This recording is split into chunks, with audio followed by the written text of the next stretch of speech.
is the world's fastest growing programming language. What puts it ahead of other languages is that it's straightforward and readable, almost like English, which makes it the ideal language for beginners.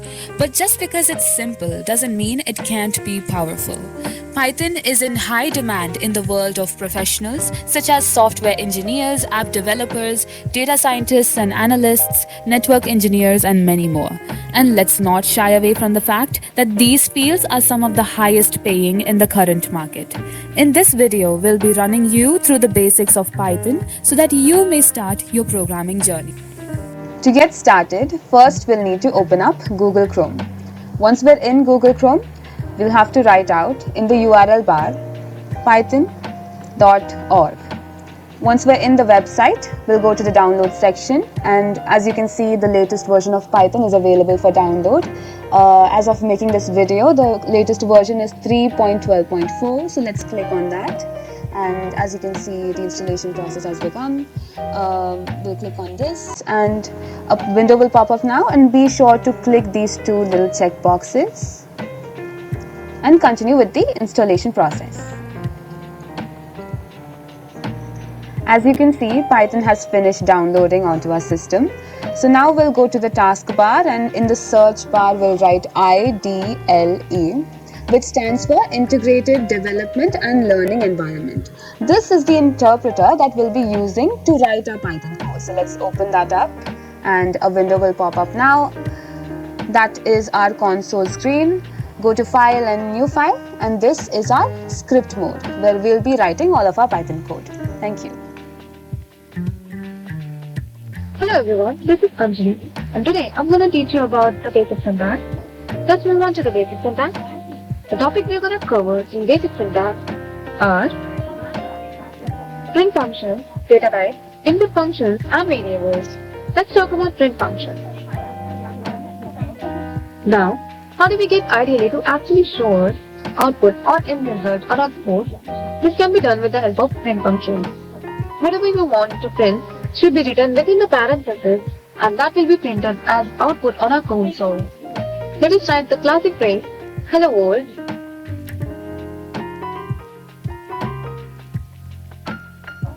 Now, as you can see, we have written the classic phrase, hello world using print function. Now, let's try to run this program. You can see our first program has been completed. Congratulations on your first program. Input functions. We don't want our program to be boring and one-sided. We want to provide a way to our user to add their own inputs to interact with our program. This is done by using input functions. Just like print functions, we need to write what we want to see on the console inside the parentheses. Let's run the statement. Let's run this program using F5. As you can see, now we have a way of providing input into the program where before we couldn't with the print statement. Variables. Now, what you would do with this input? Let's create a simple program to greet our user. We'll ask the user to input their name, but this time we create a variable called n, which will store the input given by the user. So what do you mean by variables? Variables are like containers that can store any values. We can get immediate access to the stored values anytime in our program by simply using that variable. Here, we write a print statement which is going to greet our user. Inside the statement, we want to display the value that was stored within the variable name. So, this won't be just normal print statement. We have to modify it by adding if, the first set of quotations, and adding curly brackets where we want the name to be seen. Try the code.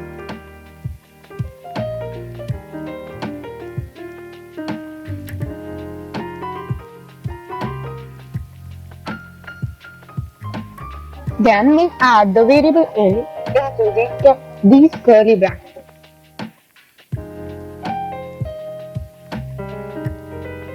Now let's see what happens. Let's run the program.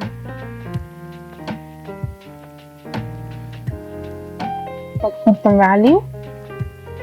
As you can see, your name is printed within statements. This covers the basic syntax that we'll be using in basically all the Python programs. It is now move on to if, elif, else statement.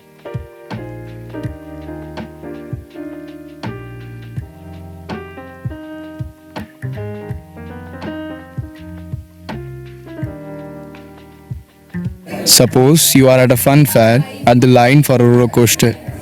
There's a sign that says you have to be this tall to ride. Why don't we program an entry system which will tell us if we are eligible to ride the roller coaster or not, depending on our height? Let's meet our roller coaster enthusiast first. For that, we say print welcome to our roller coaster, and we ask them to input their height using the input function. We say input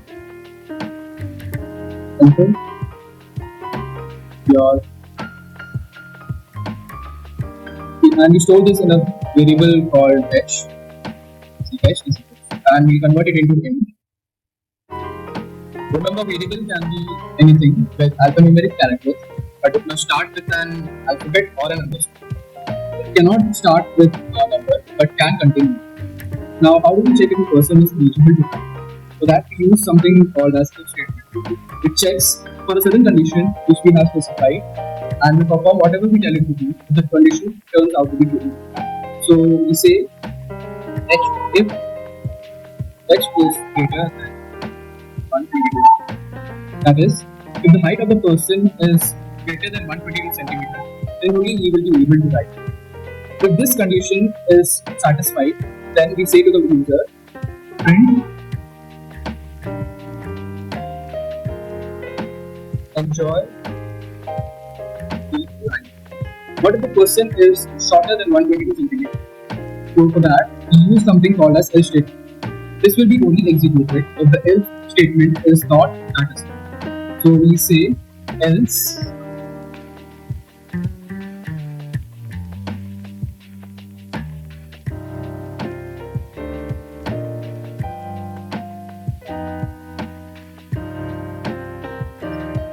now run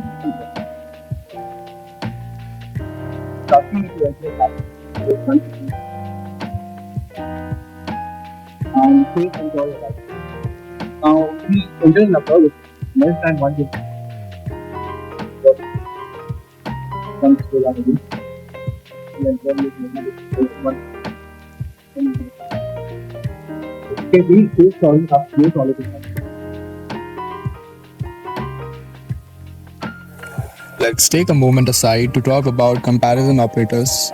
If you noticed, we have made use of the greater than symbol in this program.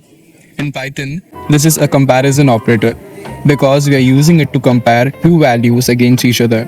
The other operators are less than, double equal to, greater than, equal to, less than equal to, and not equal to. Alright, back to the roller coaster program. Hello everyone, my name is Arul and I'm going to explain elif statements. Say if you want to add more rules about who can ride the roller coaster. If you want to add more conditions on this if statement block, we can do this by using elif statements. Say if the person is about 200 centimeter and has to ride the roller coaster, he has to pay extra money for whatever reason. So let's add the statement and see.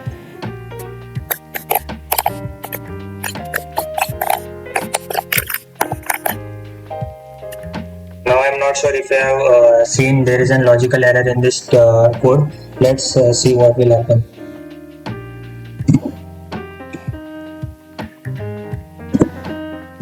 So we are going to add 230 as the height.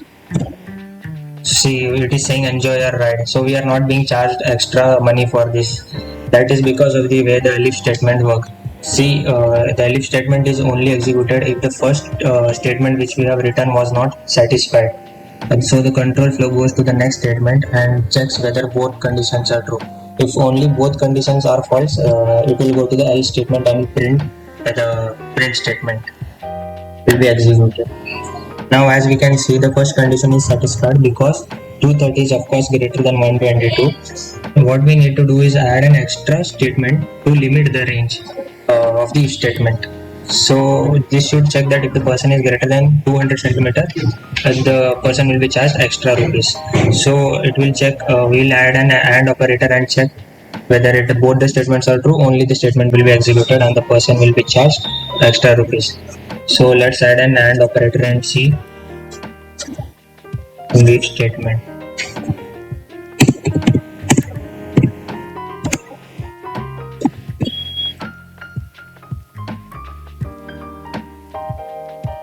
Let's run this code and see what we do. As you can see in the output, it is saying us to pay extra rupees for the extra increase in the height, for the increase in the height, so that it is unfairly charges the people who are taller than 200 centimeter. Thank you. Another quick moment aside to talk about logical operators. The AND which we have used here is called a logical operator, as it evaluates whether multiple conditions are true. Other logical operators include OR and NOT. OR will return true or execute if at least one condition is met. NOT only returns true if none of the conditions are met. Let us now move on to list and loops. As we have seen before, variables can store any one value, but there are certain data types in Python which let us store multiple values under a common name. These are lists and tuples. The main difference between the two, that is the list store value within the square braces, and these values can be edited. So we can say that lists are mutable and tuple stores values within the round bracket, and these values cannot be edited. So we say that tuples are immutable. Myself Abhishek. So now I will be explaining about lists and loops. Here we have list of fruits. Let's try printing it and we'll get the same exact thing printed on our console. Say we want to access the first term in the list. We can do it by using something called an index number. Let's say print, and inside we write fruits and we add a pair of square brackets. And inside that we'll put it in the index number of the list item that we want to access. In this case, since we want to access the first term, we'll put the input as 0. Why 0? Because in the programming, a sequence of the position begins with the 0, not from 1. That means the object in the first position will have 0 as its index. Second position will have 1 as its index, and so on. Let's run the statement, and as you can see, we have apple printed onto our console. Let us move on to loops in Python. Loops are two different types in Python, namely for loop and while loop. If we want to loop throughout a list of fruits and print each of them, we can say for f in fruits, print f. The variable f refers to the current list item being accessed by the for loop. This code will print each item in our list of fruits. The same result can be achieved by using this syntax. Only here we are making use of the range function. I hope you all understand the topic which I explained. For f in range 0, length of fruits, print fruits f. The range function is used to define a range of numbers. Inside its parentheses, we can set the start value and stop value. However, the stop value is not included. The range goes on till the value just before the stop value. For example, here the start value is 0, since here we are using the index number of loop through the list. So from 0, the range goes on till length of fruits. The length of function returns to the count of the letter in the case of string, and the numbers of the item in the case of leads. So here length of fruits refers to the number of items in the list. We know that our list has 3 items, so length of fruits actually refers to 3. Then we will print each items using the index number as normal, and it will return the same output. For loop is great for iterating or running through a sequence of values, a list like a list or tuple, as we have seen with the previous example. To understand it, let's pretend you are a teacher who has just finished evaluating your students' test papers and now must figure out who scored the highest. But we don't want manually to sit and compare each and every test scores. Lucky for us, Python already has a function called max and min. But for now, let's say we don't know that such function exists, so instead we will write a program to do that work for us. Let's say we want to input the test score of the students at once, and we will use for loop to iterate through each test score and figure out which is the highest. So we have the variable called student underscore scores, and this will take in all of the test scores through the input function. But remember how we will inputting multiple values. The input statement, if we use it as a normal, will always store the input as a string value. And even we will have been inputting the multiple values, it will just store a very long string. To counter this, we need to split the string into separate values and then convert each value into integer so that we actually compare two values. We have used a method called split, which will split a string of inputted values into lists. This means the student underscore scores is now list. To convert each of them into integer, we'll use for a loop to iterate or run through each of the items in the list and convert them one by one. The syntax for is double quotation for I in students underscore semicolon double quotation students underscore index I is equal to int student underscore square. Here we are using the int function to convert the string into integer value. Conversion of one data type to another is known as typecasting. Now that we have our proper list of test scores, we can use another for a loop to iterate through them again, but this time we have comparing the values and finding out the highest test scores. For that, let's initialize a variable highest as 0. The variable will be storing the highest score. Now inside the for loop, let's say for n in the students underscore, here we have used an if statement to check if the current list items that are accessing the greatest than highest or not. If it is, then we have simply stored this current item into max. That's it. If n highest, then if n is greater than highest, highest is equal to n, make sure the intention is right, and this simple loop will loop through every item inside the students underscore square and will give us the highest score after it has finished all the iteration. Don't worry, all of this calculation occur in the split second. So when we write our print statement outside the for the loop saying print f the highest square is highest semicolon, it will only return the highest value within the squares that we have inputted in the beginning. Let's try executing this. Say 78, 98, 34, 55, 23, and as you can see it return 96 at the highest test score. Let's move into while loops. Hello everyone, I am Archana. Let us continue with while loop. While loops are used to execute a set of statements as long as the condition is true. Let us understand this with a simple program printing the multiplication table, let's say 7. To do this, let us create a variable called multiplicand which will hold 7 since we want 7 stable, and initialize another variable called multiplier which will hold 1 for now. Inside our while loop, we are going to say while multiplier lesser than equal to 12. Since we want 7 stable till 12 times 7. Inside we are going to create another variable called product which will store the result of the multiplication of the multiplicand and the multiplier. In Python, multiplication is done using asterisk symbol. Let us write our print statement like how we would write an actual 7 stable. After this, the key to make this while loop actually work is incrementing the multiplier value during every iteration of the loop. We will increment it by 1 so that we will get 7 times 1, then 7 times 2 and so on. The syntax for that is multiplier equal to multiplier plus 1, but it can be simply written as multiplier plus equal to 1. Both do the same things.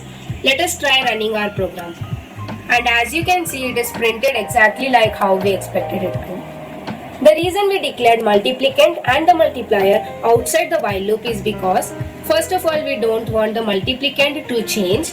If the multiplier was declared inside the while loop, then after every iteration the value will be reinitialized to 1 and we will just have an infinite loop of 7 times 1. Product, however, needs to be declared inside the while loop since its value will be changing during every iteration.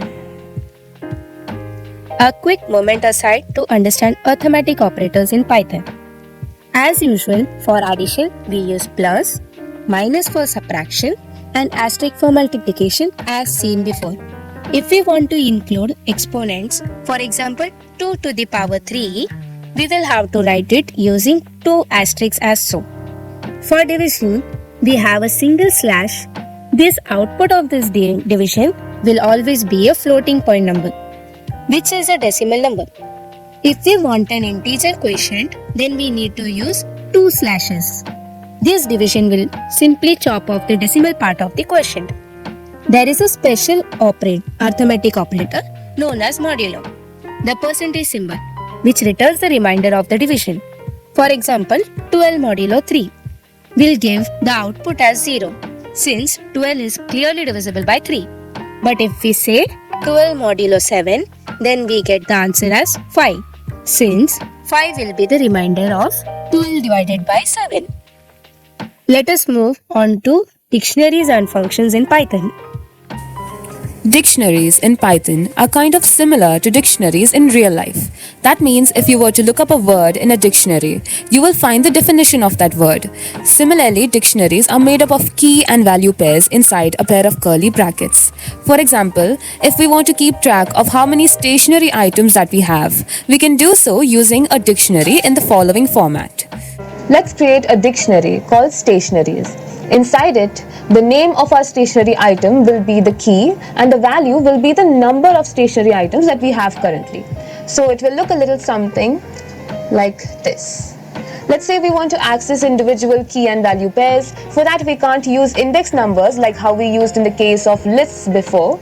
Instead, we'll be using a for loop to loop through the dictionary. So let's see how that is done. To access key and value pairs, we'll need to write for k, v in stationery.items.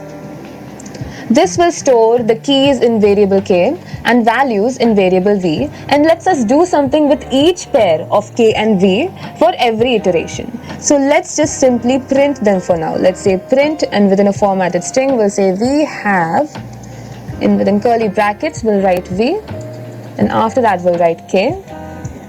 And let's see what our output will look like. And as you can see, we just have the names of every stationery item that we have along with the number of the stationery items that we have printed in the console. To access only keys, we'll have to modify our code as so. To access only values, we'll need to replace the dot items from before with dot values. And keys and values can be of any data type, as we have seen in the previous example. Let us now move on to functions. Functions are a set of instructions wrapped together under a common function name, which is only executed if it is called. The idea behind function is to reduce repetition in code and make the program more efficient. Basically, any of the program that we have explored before can be made into functions that get the same job done. A function must first be declared, then defined, then called. To declare a function, we use the def keyword, followed by whatever name we want to give to the function, and a set of parentheses, then a colon. After that comes the function definition, in which we will write set of code which we want to be executed when the function is called. Let's understand this with an example. Say we want to have a rating system that will rate all the cities that we have visited. Let's create a function that will let a user input city's name and give their ratings. Let's have print statements and let them know the rating scale, which is good, very good, average, bad, and very bad. But before that, let's create an empty dictionary called cities, which will store our city names and their respective ratings. And we will display this output at the end of our program. Now let's create a function called rating system.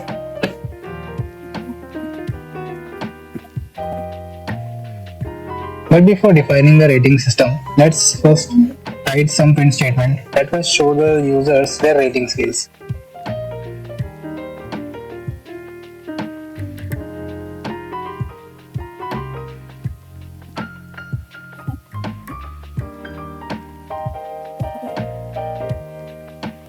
Now in this function we are going to initialize a variable I to 1. This I has the same function as the multiplier from our 7th table program, because we are going to use a while loop here as well. Let's say while I is less than or equals to 3, which means we are going to let the users write 3 city names only. In this while loop, we are going to ask the user the name of the city and the rating they want to give to that city, both using two input functions. Now we are going to be taking both the input values and going to add a new key value pair to our empty dictionary. Remember list from above? Adding item to a list was very easy since Python has a built-in methods for it. The append method is used to add an extra item at the end of your list, and the extend method is used for adding the list of items to your existing list at the end of your existing list. However, dictionaries don't have those privileges since it has no built-in method for that. Instead, there is a simple syntax for adding a new key value pair, as we will see. Before that, let's assign our inputs into two variables x and y. Now to add a new key value pair, we will simply say it is x equals to y. This means x will be our key and y will be our values. Then we will increment I by 1 so that our while loop can work. And outside the while loop, let's reuse the code we have seen earlier for looping through every item in the dictionaries after the user is done inputting and print them.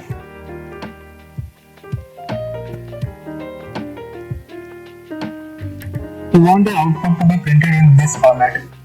We thought this was V. Remember, none of the code will work unless you call the functions in the end. Let's call our function rating system. Now let's run our code. Let's take Dubai for example. Very good. Next, Berlin. Average. And Tokyo. As you can see, our code is working perfectly. Now, let's move on to input and outputs in functions. Thanks. Maybe the user is a person who loves to travel. Then they must have visited more than 3 cities. Or maybe they are not. We have no way of knowing this information. So why not let the user choose how many cities they want to rate? Hello everyone, myself Praful and I am going to explain about input and output and functions.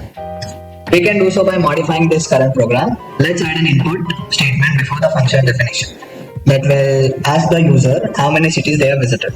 And we will convert that into an integer and store it in a variable called a.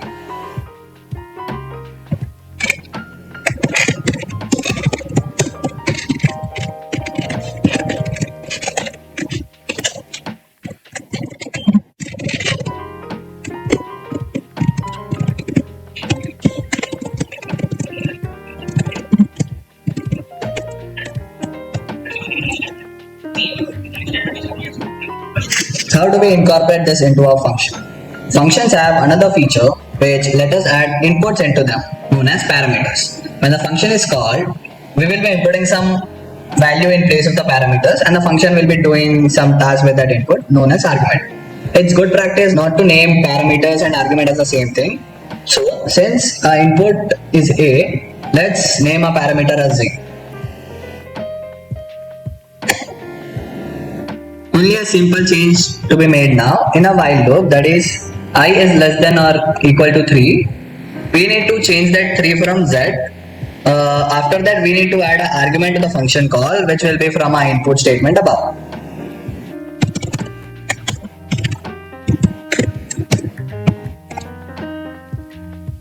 In our output from before, a sentences add awkward cases due to the way the user had input the ratings.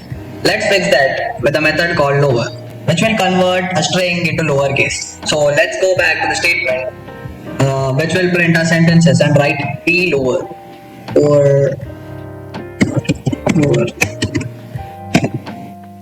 And another important thing to know, the return keywords code only get executed when we print the function call. So let's do that.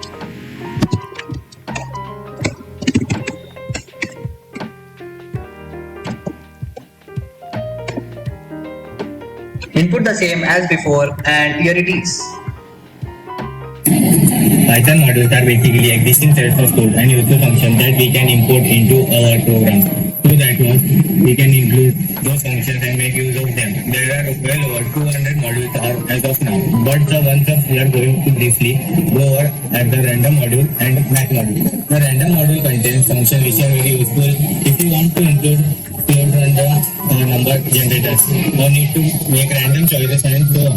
It includes functions such as randin and randrange, which will return a random number from between a range that we specify choice.